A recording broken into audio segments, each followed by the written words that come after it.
Katwogere ku kirwadde ekipya ekiri mu nsi zino eno. Ekirwadde kino abamu ku mmwe mwatandise dda okukifuna mmwe ng'abakozi kiri mu bayisa bubi lwa nsonga mulowooza ekirwadde kino kipya. Wabula nga ekirwadde kino kyawo kyadda kya mu nsi zino eno. Ekirwadde kino kitambula na bbugumu, kyekuumira nnyo mu bbugumu olw'omusana guno omungi oguli mu nsi zino. Ekirwadde kino eno mwe kitambulira. Bakama bammwe ekirwadde kino bakimanyiiko era nga bakimanyi n'eddagala eriwonya ekirwadde kino eno bakimanyi. Bw'oba obatuukiridde n'obannyonnyola n'obalaga ekirwadde kino osobola okujjanjabibwa n'ofuna obujjanjabi lwa nsonga. Ekirwadde kino kya mu nsi zino kitambula na musana teekako n'ebbugumu. Ekirwadde kino eno kye twogerako kitera okukwata eno wansi w'amabeere ne kikwata eno emabega w'ensingo namu n'eno mu nsingo muno mu mpataanya ewatuula empale mu bitundu by'ekyama mu makkati wano eno mu mabina teekako n'eno nga ebisambi gye bikoma akabina gye kakoma we katuula omwo.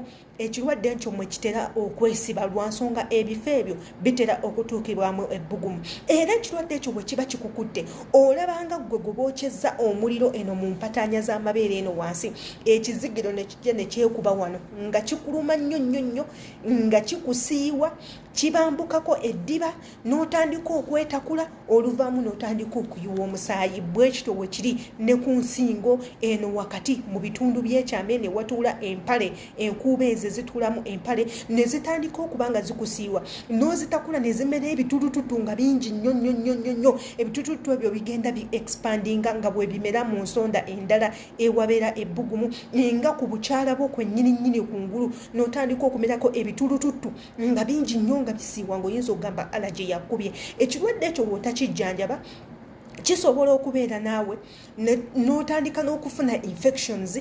Bw'ova mu infections n'otandika okulwalira ddala ddala ddala.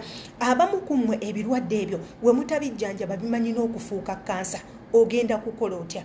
Yenze Sheila Adita following a page ayagala okunkubirako ensangayo ku Instagram nkosa Sheila Adita page, ku TikTok nkosa Sheila Adita page, ku YouTube nkosa Sheila Adita page. Jangu ku YouTube weyambise link o subscribing kwata ku notification bell. Twetaaga abantu bangi nnyo tukole community eyaffe we tusobola okuteeseza ensonga zaffe.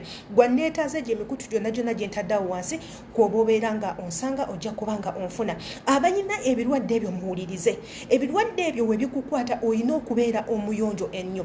Nsiiba mbagamba nti mu nsi zino eno mwe tukolera muli buli kika kya kirwadde ky'otawulirangako ekitayina ddagala, nga ne we kiba kikukutte ogenda kunoonya eddagala muno eno likubule. Nabagamba ensi zino eno ziyina buli kyuma kyonna ekisobola okukola obujjanjabi naye bo ng'abantu tebalina mukono gukola ki guwonya. Waliwo endwadde ezikwata omutwe n'otandika okumera ebitulututu mu mutwe nga bivaamu n'amasira, abamu ku mmwe ne muluzinga n'enviiri. Nga nze ekirwadde ekyo nakikwatibwa ate era kati ndi mu batolinga nakyo essaawa zino eno.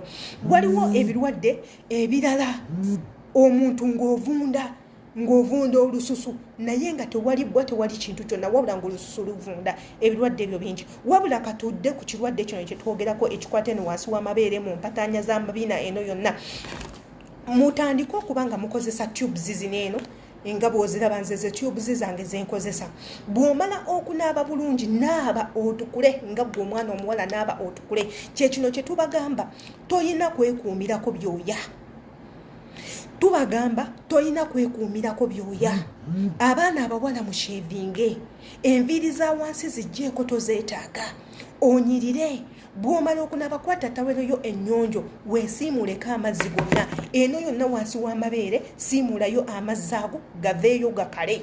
Era ne tubakubiriza ne tubagamba osobola okufuna butishu imwe abalina amabeere agaagwa ng'obuteeka eno nga tonnaba kwambala kaleega. Naye ate tuba advisinga mu mbeera eno igwe atalina gy'ogenda kutambula akaleega kaleke, mmwe abatalina amabeere gatuula eno ku lubuto akaleega keesonyiwe. Era ne tubagamba osobola okweyambisa vesti. Buli mwana yenna ali mu nsi z'abana abantu ng'oli mwana muwala yambala vesti olyoka oyambala uniform yo ey'okukoleramu. Ekyo kigenda kuleeta omubiri gwe okubeera free nga guyingiza empewo. Nga tuli mu nsonga za kikyala n'obupale bw'omundu obwo obubakwata ennyo musooke mu bwesonyiwe naaba otukule obeere nga okozesa zino cream. Gw'atamanyi wakuzisanga ngenda kuba nga nziteekaawo omanye amannya gaazo. Wabula gw'atalina ssente za cream osobola okweyambisa Vaseline ono nga buli w'omala okunaaba ne weesiimuula empataanya zino eno ezituulako empale buniko obw'omunda mu mpataanya eziwali ezasumbuusa siiganga wo vazirini bw'oba omaze okunaaba empataanya zino ez'amabina